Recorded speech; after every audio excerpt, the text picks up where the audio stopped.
Hi everyone, welcome to chemistry knowledge by Jyoti. Guys, आज हम BSc part second के एक टॉपिक अल्कोहल के बारे में पढ़ने वाले हैं। गाइस, अल्कोहल का सामान्य परिचय, वर्गीकरण और इनकी निर्माण विधियों के बारे में हम पहले पढ़ चुके हैं। आज हम देखेंगे कि अल्कोहल की रासायनिक अभिक्रियाएं किस प्रकार से होती हैं। गाइस, अल्कोहल के द्वारा रासायनिक अभिक्रियाएं दो प्रकार से दी जाती हैं। सबसे पहली अभिक्रिया होती है कि कार्बन और ऑक्सीजन के बीच का बंध टूटता हो, और दूसरी अभिक्रिया हो सकती है कि ऑक्सीजन और हाइड्रोजन के बीच का बंध टूटता हो। जैसे आप देख सकते हैं कि यहाँ पे ये अल्कोहल की संरचना है। अल्कोहल की संरचना में कार्बन और ऑक्सीजन के बीच में बंध बना हुआ है, तो एक बार हम ये वाला बंध तोड़ सकते हैं।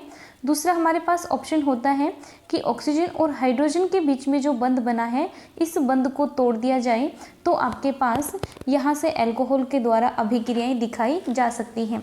तो गाइस, इसमें हम देखेंगे सबसे पहले कि अल्कोहल की वे अभिक्रियाएं जिनमें ROH ऑक्सीजन और हाइड्रोजन के बीच का बंध टूटता हो, तो हम इस अभिक्रियाओं को कैसे देख सकते हैं। गाइस, देखिएगा यहाँ पे ऑक्सीजन और हाइड्रोजन के बीच में जो बंध बना है, इसकी ध्रुवीयता की यदि बात की जाए तो ऑक्सीजन की विद्युत ऋणात्मकता ज़्यादा होने के कारण इस बंध को जब हम तोड़ेंगे तो ऑक्सीजन पे नेगेटिव चार्ज जाएगा और हाइड्रोजन पे पॉजिटिव चार्ज जाने वाला है। और गाइस, आपको बहुत अच्छे से पता है कि यदि किसी यौगिक के द्वारा H+ आयन दिया जाता है तो हम उसे उसकी अम्लीय प्रकृति कह सकते हैं।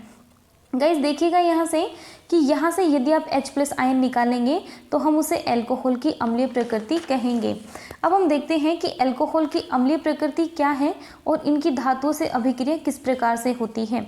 गाइस, इसमें आप देखेंगे कि अल्कोहल की अभिक्रिया कुछ सक्रिय धातुओं के साथ, जैसे सोडियम पोटेशियम के साथ करवाई जाती है, तो एल्कोक्साइड का निर्माण होता है। यहाँ से देखिएगा, आपके पास अल्कोहल में ऑक्सीजन और हाइड्रोजन का जो बॉन्ड है, इसे आपको तोड़ना है। इसे जब आप तोड़ेंगे तो H+ की फॉर्म में निकलता है और ऑक्सीजन पे नेगेटिव चार्ज आता है। गाइस, इसके दो अणु लिए गए हैं, तो दो हमारे पास OR- बनने वाले हैं और दो ही हमारे पास H+ आयन बनने वाले हैं।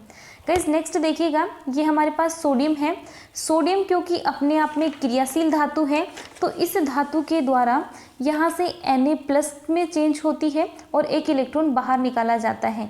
जब ये एक इलेक्ट्रॉन त्याग देती है तो धातु Na+ आयन की फॉर्म में आ जाती है। क्योंकि हमने दो Na लिए हैं तो हमारे पास दो ही Na+ बनेंगे और दो ही इलेक्ट्रॉन बाहर निकलते हैं। गाइस, अब देखिएगा, हमने जो अभी Na+ बनाया है वो और OR- मिलकर RONA का निर्माण कर लेते हैं, जिसे सोडियम एल्कोक्साइड कहा जाता है। गाइस, इसके दो अणु थे, दो ही हमारे पास Na+ थे, तो हमने यहाँ पे 2RO- Na+ बनाया है। अब देखिए, यहाँ पे साइड प्रोडक्ट के तौर पर यहाँ पे बन रहा है H2।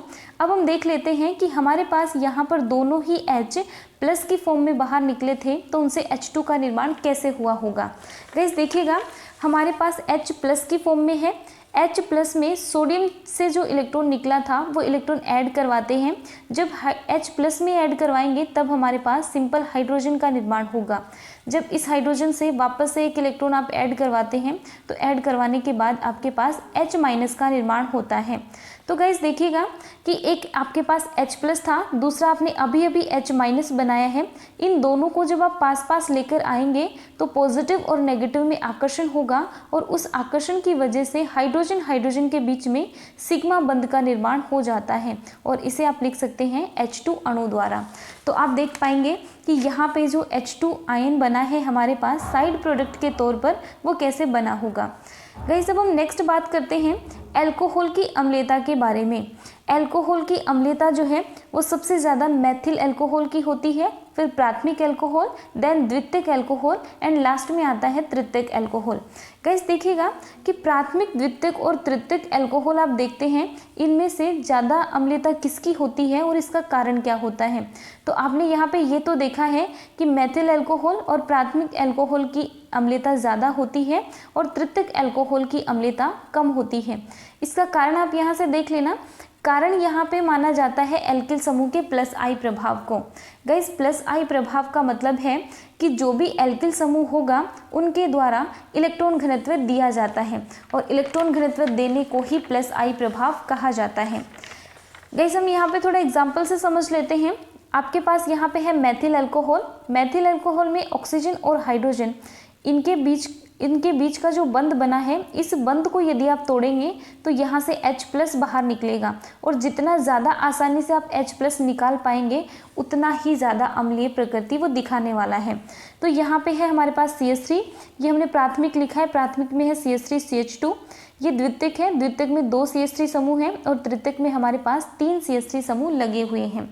गाइज अब देखिएगा, CH3 समूह एक एल्किल समूह है जिसके द्वारा इलेक्ट्रॉन घनत्व दिया जाता है। तो इसमें आप देखना, इस मैथिल समूह के द्वारा इलेक्ट्रॉन घनत्व दिया जाएगा। ये इलेक्ट्रॉन घनत्व जब यहाँ पे देता है तो इलेक्ट्रॉन घनत्व देने के बाद ऑक्सीजन के पास इलेक्ट्रॉन घनत्व बढ़ जाता है, क्योंकि यदि आप यहाँ पे बॉन्ड ब्रेक करवाएंगे तो ऑक्सीजन पे नेगेटिव चार्ज आएगा।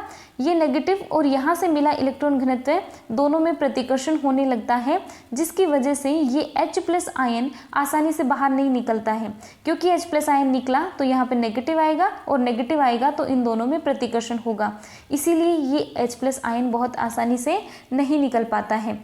गाइस ये तो 1 डिग्री था। अब 2 डिग्री में देखेंगे, यहाँ पे सिर्फ एक मैथिल समूह देने वाला था। यहाँ पे यदि आप देखेंगे तो 2 मैथिल समूह होते हैं जिनके द्वारा यहाँ पे इलेक्ट्रॉन घनत्व दिया जाएगा। तो आप देख सकते हैं कि इस बार कार्बन और ऑक्सीजन के जो बंध हैं इसमें इलेक्ट्रॉन घनत्व और ज़्यादा होगा, इसके कंपैरिजन में ज़्यादा होने वाला है।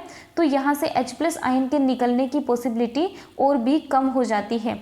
इसी प्रकार से आप 3 डिग्री में जाएंगे तो 3 डिग्री में यहाँ पे 3 CH3 समूह लगे हुए हैं। 3 CH3 समूह के द्वारा यहाँ पे +I प्रभाव लगाया जाएगा, जिससे इस कार्बन और ऑक्सीजन के इस बंध में इलेक्ट्रॉन घनत्व सबसे अधिक हो जाता है, और इलेक्ट्रॉन घनत्व सबसे अधिक होने के कारण H+ आयन निकलने की पॉसिबिलिटी एकदम कम हो जाती है।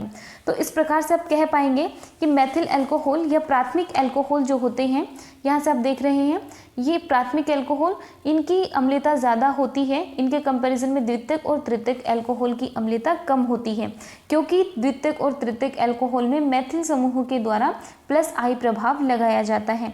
+I प्रभाव लगाने के कारण कार्बन और ऑक्सीजन के बंध में इलेक्ट्रॉन घनत्व बढ़ता है, जिससे H+ आयन आसानी से नहीं निकल पाता है। गाइस ये तो था उसके वर्गीकरण के आधार पर कि प्राथमिक, द्वितीयक और तृतीयक अल्कोहलों की यदि आप बात करते हैं तो उनमें अम्लता किस प्रकार से रहती है।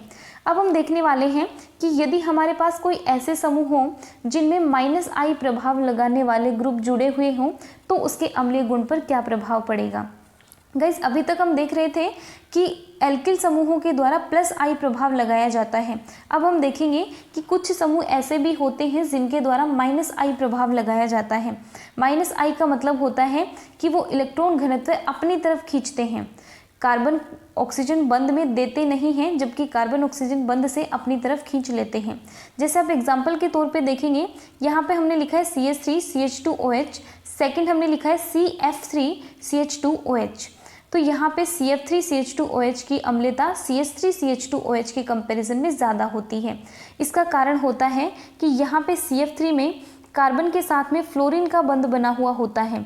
कार्बन और फ्लोरीन में फ्लोरीन की इलेक्ट्रोनेगेटिविटी ज़्यादा होने की वजह से ये इलेक्ट्रॉनों को अपनी तरफ खींचता है।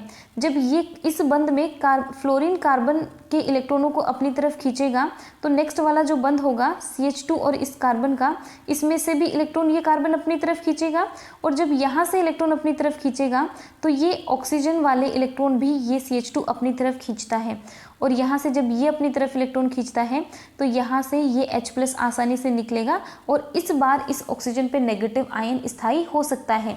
क्योंकि यहाँ पर मैंने एक फ्लोरीन दिखाया है, सेम ऐसे दूसरा फ्लोरीन होगा, सेम ऐसे ही तीसरा फ्लोरीन भी होगा।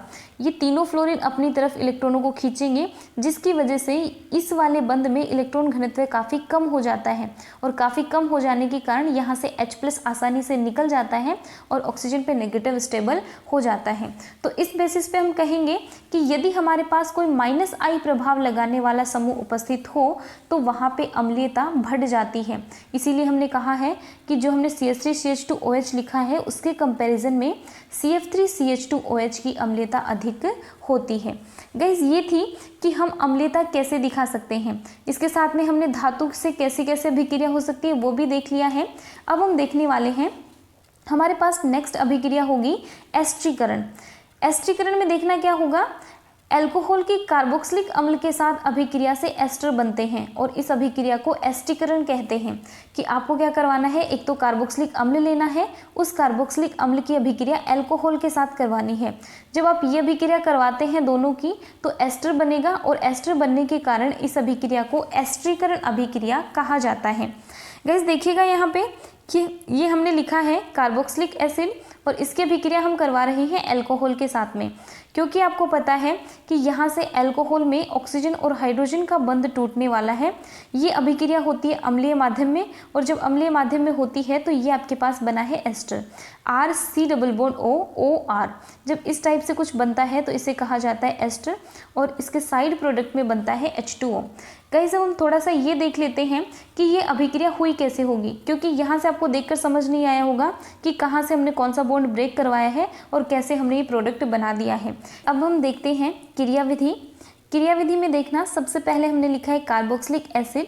कार्बोक्सिलिक एसिड में देखेंगे RC+OH ये हमने लिख रखा है। ऑक्सीजन के पास लोन पेयर उपस्थित होते हैं, क्योंकि अभिक्रिया अम्लीय माध्यम में होती है तो यहाँ पे H+ उपस्थित होगा। ये ऑक्सीजन का लोन पेयर सबसे पहले इस H+ को डोनेट करता है। ऑक्सीजन ने जैसे ही H+ को लोन पेयर दिया है मतलब ऑक्सीजन और हाइड्रोजन का बंध बन गया, और क्योंकि अब ऑक्सीजन के 3 बंध बन चुके हैं और ऑक्सीजन ने अपने इलेक्ट्रॉन दिए थे तो इसलिए हम ऑक्सीजन पे क्या दिखाएंगे, यहाँ पे प्लस चार्ज दिखाने वाले हैं। अब ऑक्सीजन पे प्लस चार्ज है तो प्लस चार्ज ऑक्सीजन पे स्थायी होता नहीं है, इसीलिए जैसे ही ऑक्सीजन पे प्लस चार्ज आएगा तो ये कार्बन और ऑक्सीजन के बीच में जो पाई बंध बना था वो ब्रेक कर जाता है। पाई बंध जैसे ही ब्रेक करेगा तो यहाँ से ऑक्सीजन का पॉजिटिव चार्ज हट जाता है, लेकिन इस कार्बन पे पॉजिटिव चार्ज आ जाता है। गाइस अब देखना, ये हमने कार्बोक्सिलिक एसिड में H+ के साथ में परिवर्तन करवाया है। अब हम यहाँ पे अल्कोहल का अणु लेते हैं।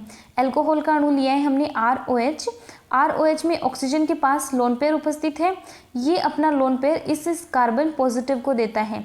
कार्बन पे हमने प्लस दिखाया है, मीन्स कार्बन के पास इलेक्ट्रॉनों की कमी है। इस कमी को पूरा करने के लिए ये ऑक्सीजन अपना लोन पेयर डोनेट करता है। जैसे ही ऑक्सीजन ने लोन पेयर डोनेट किया तो ये कार्बन के साथ में जुड़ेगा और जुड़कर बंध बना लेता है।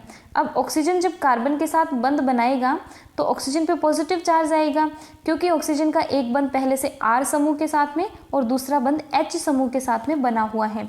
तो इस प्रकार से ऑक्सीजन के 3 बंध हो गए। 3 बंध होने के कारण हम ऑक्सीजन पे पॉजिटिव चार्ज दिखाने वाले हैं।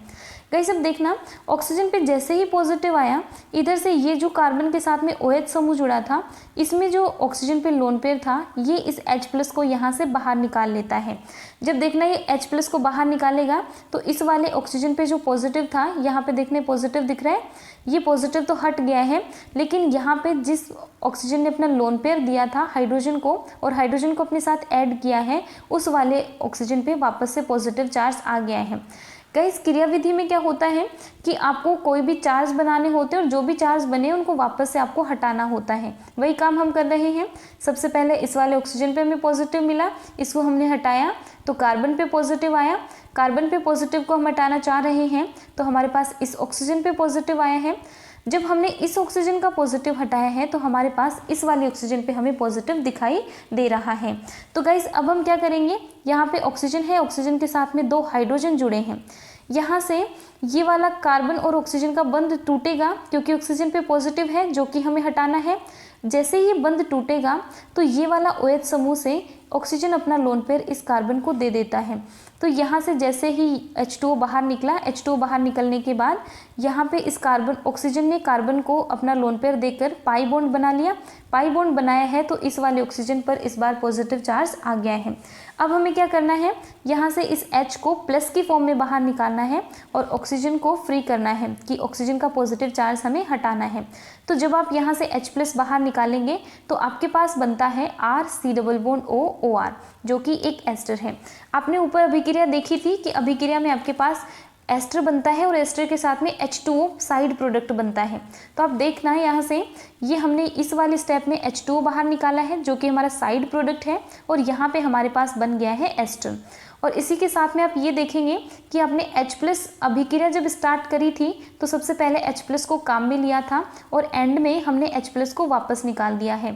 जब ऐसी सिचुएशन हमारे पास होती है तो हम कह सकते हैं कि अभिक्रिया अम्लीय माध्यम में हुई है, कि क्रियाविधि में तो हम H+ का रोल दिखाने वाले हैं, लेकिन एक्चुअल में जब अभिक्रिया करवाई है तो प्रोडक्ट में इस H+ का कोई भी रोल हमने नहीं दिखाया है। तो अब हम नेक्स्ट अभिक्रिया देखते हैं अल्कोहल के द्वारा जिसमें OH बंध टूट रहा था, उसी में एसिलीकरण अभिक्रिया के बारे में हम देखेंगे। एसिलीकरण अभिक्रिया में क्या होता है, एसिल हैलाइड या अम्ल एनहाइड्राइड की अभिक्रिया पर भी एस्टर का निर्माण होता है, जिसे हम एसिलीकरण अभिक्रिया कहते हैं। सबसे पहले हम देखेंगे कि एसिल हैलाइड क्या होते हैं। RCOCl यदि ऐसे बॉन्ड बने हो, यहाँ पे कोई भी हेलोजन हो सकता है, उसे आप एसिल हैलाइड कह सकते हैं। इसकी अभिक्रिया आप करवाएंगे अल्कोहल के साथ में। जब आप ये अभिक्रिया करवाएंगे तो यहाँ से तो आपके पास मिलता है Cl- और इससे मिलेगा आपको H+। H+ और Cl- मिलकर HCl बनाएंगे और यहाँ से जो OR- निकला था वो इस कार्बन के साथ में जुड़कर एस्टर का निर्माण कर लेता है। इसी प्रकार से दूसरा हमने लिया है अम्ल एनहाइड्राइड।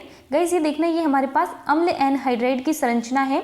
तो अम्ल एनहाइड्राइड जो आपने लिया है इसमें से कुछ ऐसे बॉन्ड ब्रेक करता है, यहाँ से ये ऑक्सीजन और ये कार्बन के बीच का एक बॉन्ड ब्रेक करेगा, जिसमें ऑक्सीजन पे जाता है नेगेटिव, और ऑक्सीजन पे नेगेटिव गया है तो यहाँ से H+ निकलेगा। H+ निकलेगा तो इस वाले ऑक्सीजन पे नेगेटिव आएगा, ये OR- तो जुड़ेगा इस वाले कार्बन के साथ में, और इस ऑक्सीजन पे जिस पे नेगेटिव आया है उसके साथ में जुड़ता है H, ये तो बनता है कार्बोक्सिलिक एसिड। इसके अलावा दूसरा हमारे पास बना है एस्टर। तो इस प्रकार से आप अम्ल एनहाइड्राइड और एसिड हैलाइड इन दोनों के साथ भी अभिक्रिया करवा के एस्टर का निर्माण कर सकते हैं, क्योंकि इन्हें एसिल हैलाइड बोला जाता है, इसीलिए यह अभिक्रिया एसिलीकरण अभिक्रिया कहलाती है। गाइस ये थी अल्कोहल की एक प्रकार की अभिक्रिया जिसमें ROH बंध टूट रहा था, ऑक्सीजन और हाइड्रोजन के बीच का बॉन्ड ब्रेक किया है। आई होप आपको वीडियो अच्छी लगी होगी। यदि आपको वीडियो अच्छी लगी है तो वीडियो को लाइक, शेयर और सब्सक्राइब जरूर कीजिएगा। Thank you so much for watching.